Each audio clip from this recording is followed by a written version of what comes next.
जो भाग्य विधाता बनने का ढोंग आप चुनाव के समय में रचते हैं ना, चुनाव के समय में इनकी पूछ परख कर लिए, चुनाव के समय में बड़े बड़े दावे और वादे कर लिए कि इनकी समस्या को लोग दूर करेंगे। आपके भरोसे बैठे हैं, आप उनके भरोसे जनता की सेवा करने के लिए आपको चुना गया है, तो सही मायने में वो सार्थक होगा।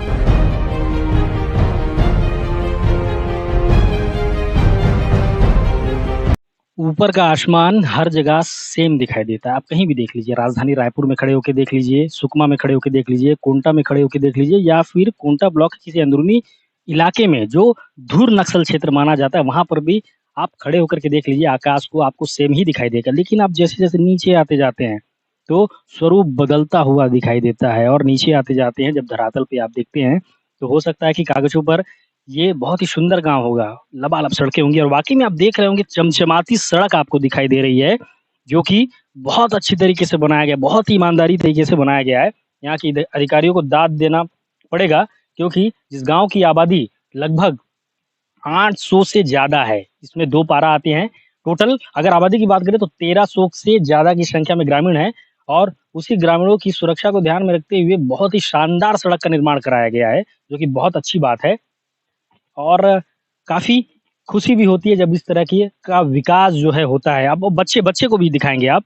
ये बच्चे को देख कर के बचपन का साइकिल चलाने का याद आता है, क्योंकि बच्चा जो है कैंची से साइकिल चला रहा है। हम लोग भी बचपन में ऐसे साइकिल चलाया करते थे, और साइकिल सीखने की शुरुआत ही इस कैंची की तरह साइकिल चलाने से ही होती है। बच्चा जो है कैंची की तरह साइकिल चला रहा है, और आप देखेंगे ये मैं चमचमाती सड़क के ऊपर खड़ा हूँ, और वो मुख्य द्वार है, आपको दिख रहा होगा। कैमरा में थोड़ा नजदीक आके आप दिखाइए। गांव का मुख्य एंट्रेंस है, मुख्य द्वार आपको दिखाई दे रहा है, और बोर्ड भी टंगा है। गांव का नाम आप नजदीक से देखेंगे शायद आपको दिख रहा होगा। बहुत ही अच्छा गांव है, आपको दिख रहा होगा, क्योंकि मैं जिस नज़र से देख पा रहा हूँ, यहाँ के अधिकारियों को, यहाँ के तमाम जिम्मेदारों को दाद देनी पड़ेगी कि ऐसा विकास आज तक किसी गांव में नहीं हुआ है। राजधानी के राजधानी के आसपास के जो गांव आते हैं, उस गांव का जिस तरीके से विकास होता है ना, उस प्रकार का ही विकास इस गांव में हुआ है। एक युवा भी आ रहा है, उससे हम पूछते हैं कि विकास करने वाले महान पुरुष कौन है। भाई, ये गांव का नाम क्या है? रेगड़टा। आपका नाम क्या है? करटा मितेश। बढ़िया विकास हुआ यार आपके गांव में। अच्छा, सब चीज बन गया, सड़क वगैरह? नहीं, मतलब सुविधा मिलनी चाहिए ना, जो बाकी गांव के लोगों को मिल रहा है। मिलने से मिलनी चाहिए। गांव में स्कूल आंगनबाड़ी है? आए सर। कितना स्कूल है, कितना आंगनबाड़ी? कितना इतनी गिनती नहीं की है सर। बच्चे लोग बराबर जाते हैं? हाँ। सड़क बना है? नहीं बना है सर। बिजली है? नहीं है। राशन मिलता है? नहीं मिलते सर। गांव में नहीं मिलता, आपको मिलता है राशन? नहीं मिलते। नहीं, सरकार की तरफ से जो आता है। नहीं मिलते सर। यहाँ राशन दुकान है? नहीं। अच्छा, राशन नहीं मिलता है आपको? ठीक है, अब जहाँ जा रहे थे जाइए। ये युवा है जो यहाँ से निकल रहे थे, मैंने शुरुआत की बादल से, तमाम प्रकार की चीज़ें दिखाई।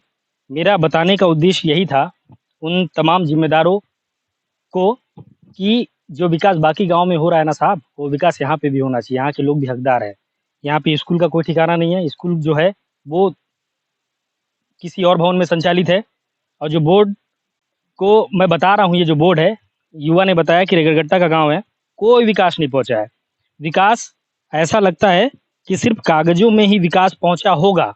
वो तो जानकारी जब हम निकालेंगे तो जानकारी में ही पता चल पाएगा कि कागजों में इस गांव का कितना विकास हुआ है, कितने लाइटें लगे हैं, कितना सड़क बना है, कितना सीसी सड़क का निर्माण हो गया है, और कितने नालियों का निर्माण हुआ है, कितने लोगों को पेंशन मिलता है, और सरकार की तमाम प्रकार की जो सुविधाएं होती है, जो बुनियादी सुविधाएं के गांव के लोग जो हकदार होते हैं, वो सही मायने में गांव के लोगों को मिल रहा है कि नहीं मिल रहा है। गांव के अंदर जब एंट्रेंस करते हैं आप, तो बहुत खुशी होती है कि एक हैंडपंप दिख जाता है, लेकिन हैंडपंप भी आधा अधूरा है। इसके चारों तरफ अच्छे से सीमेंटीकरण किया जाता है, अच्छे से नाली की पानी की निकासी के लिए अच्छे से बनाया जाता है। तो ये खुशी देती है मन को कि जब गांव के अंदर जा रहे हैं तो हैंडपंप बनाया गया है, और ऐसे ही लगभग 20 की संख्या में हैंडपंप है। बहुत अच्छी बात है, लेकिन जिम्मेदार अधिकारियों को सोचना पड़ेगा। अब तो बिल्कुल भी सोचना पड़ेगा कि जो लोग आपके भरोसे बैठे हैं, आप उनके भरोसे मत बैठे रहिए, क्योंकि इनके विकास करने की पूरी जिम्मेदारी इनको, तमाम प्रकार की बुनियादी सुविधाएं जो सरकार की तरफ से दी जानी है, उनको इनके घर तक, इन तक पहुंचाने की जवाबदारी सिर्फ और सिर्फ आपकी है। तो आप अपने काम को पूरी ईमानदारी से करिए, तब कहीं ना कहीं जाके ये लोग हैं आगे बढ़ पाएंगे। इस वीडियो में देखने के बाद आपको सोचना ये पड़ेगा कि ये भी हकदार हैं, ये सिर्फ आपके वोटर नहीं है, जो आप चुनाव के समय में इनकी पूछ-परख कर लिए, चुनाव के समय में बड़े-बड़े दावे और वादे कर लिए कि इनकी समस्याओं को हम दूर करेंगे। तो जो भाग्य विधाता बनने का ढोंग आप चुनाव के समय में रचते हैं ना, वो सही मायने में जो आप जीत जाते हैं, जो कार्यकाल आपका चालू होता है, तो ऐसे गाँव के लोगों की समस्या को दूर करने का बीड़ा आप उठाइए। तभी सही मायने में आप जो बोलते हैं कि आप जन सेवा है, जनता की सेवा करने के लिए आपको चुना गया है, तो सही मायने में वो सार्थक होगा। सही मायने में यहाँ के लोग आगे बढ़ेंगे और सही मायने में इन लोगों ने जो आपको जिताया है, सही मायनों में इनकी भी जीत तब होगी जब इस गाँव में विकास पहुँचेगा। आज़ादी के 75 साल हो गए लेकिन इस गाँव में विकास नहीं पहुँचा। विकास क्यों नहीं पहुँचा? इस तस्वीर को देख कर के आप सोच लीजिए कि क्यों नहीं पहुँचा, क्योंकि रीज़न ये भी है कि धुर नक्सल क्षेत्र में बसा एक गाँव है, नक्सल इफ़ेक्टेड गाँव है। ये एक रीज़न है और दूसरा रीज़न ये है कि यहाँ के जो अधिकारी हैं, उन्होंने ज़िम्मेदारी ही नहीं ली।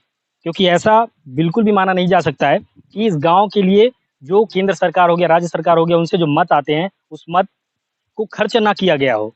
अधिकारी की पहुँच से दूर है, बड़े-बड़े जो राजधानी में बैठे हैं, वो नक्सल इफ़ेक्टेड क्षेत्र होने की वजह से शायद यहाँ नहीं पहुँच पा रहे हो। लेकिन हमने अब बीड़ा उठाया कि गाँव के अंदरूनी क्षेत्र की तमाम छोटी-बड़ी खबरें हम आपको दिखाएँगे और असल मायने में ग्राउंड ज़ीरो पर किस प्रकार की चीज़ें हमें देखने को मिलती है, किस प्रकार से गाँव में विकास पहुँचा, उसकी तस्वीर हम आपको लगातार दिखाएँगे। मेरे साथ है सहयोगी नरेश, कृष्णा और मैं अजय चंद्राकर, एआरसी न्यूज़, रगरगट्टा।